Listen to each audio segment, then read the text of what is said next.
उधमपुर से एक वीडियो देख रही थी, उत्तराखंड उधमपुर से एक हमारे 2 स्टार पुलिसकर्मी भाई ने एक महिला के वक्त स्थल पर, जिससे हमने दूध पिया है, धक्का मार करके नीचे गिराया। ये तो लक्षण है हमारे शासन प्रशासन के।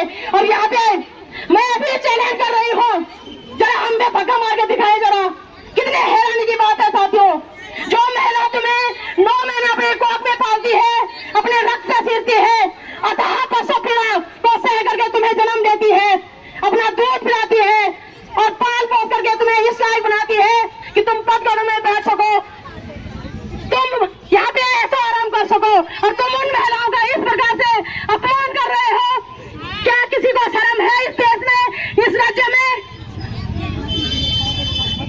कम से कम अपनी माँ की तो लाज रखते, जिस माँ ने हमें इस धरती में।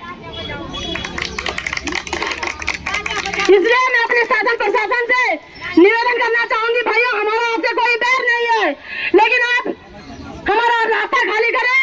हमें आज अपने मुख्यमंत्री जी से मिलना है, उनसे पूछना है हमें, क्या यही आपके राज्य में महिलाओं का सम्मान है? यहीं पे आप लोगों ने देखा होगा आईएसबीटी में एक बेटी के साथ 5 ड्राइवरों ने सामूहिक बलात्कार किया, वो खबर आपको नहीं लगती है? मैं हैरान हूँ साथियों, इस देश में यह खबर न केवल मुख्यमंत्री के कानों तक, इस देश के प्रधानमंत्री, शिक्षा मंत्री, रक्षा मंत्री, गृह मंत्री के कानों तक भी पहुंचनी चाहिए, राष्ट्रपति के कानों तक भी पहुंचनी चाहिए, मानवाधिकार तक भी पहुंचनी चाहिए, महिला आयोग तक भी पहुंचनी चाहिए कि देश भर में महिलाओं के साथ क्या हो रहा है। तुम महिलाओं की सम्मान की बात कर रहे हो और 5-5 साल की महिलाओं के बेटियों के साथ सामूहिक बलात्कार हो रहा है।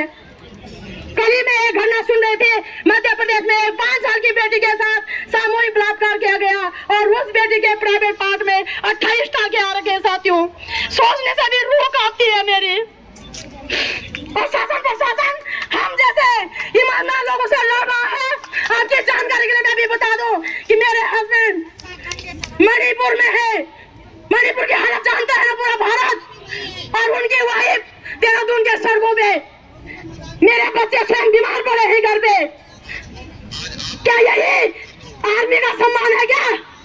क्या आर्मी के फैमिली तुम्हारे आगे गिड़गिड़ाए कि हमारे लोगों का पैसा दो, हमारे लोगों की रक्षा करो? यह वर्दी कान खोलकर सुन ले उत्तराखंड का शासन प्रशासन, यह वर्दी हमारी सेवा के लिए है, और यदि जिसको हमारी सेवा में करनी है तो पद का छोड़ करके घर बैठे, कोई आवश्यकता नहीं है ऐसे नए लोगों को पद में बैठने की। हमने तुम्हें अपने राज्य के उत्थान के लिए, अपने लोगों के रोजी रोटी के लिए चुना था, अपने लोगों का शोषण करने के लिए नहीं। लेकिन तुम नालायकों ने हमारे लोगों के खून पसीने का पैसा भी ठगों के हाथों भेंट चढ़ा दिया।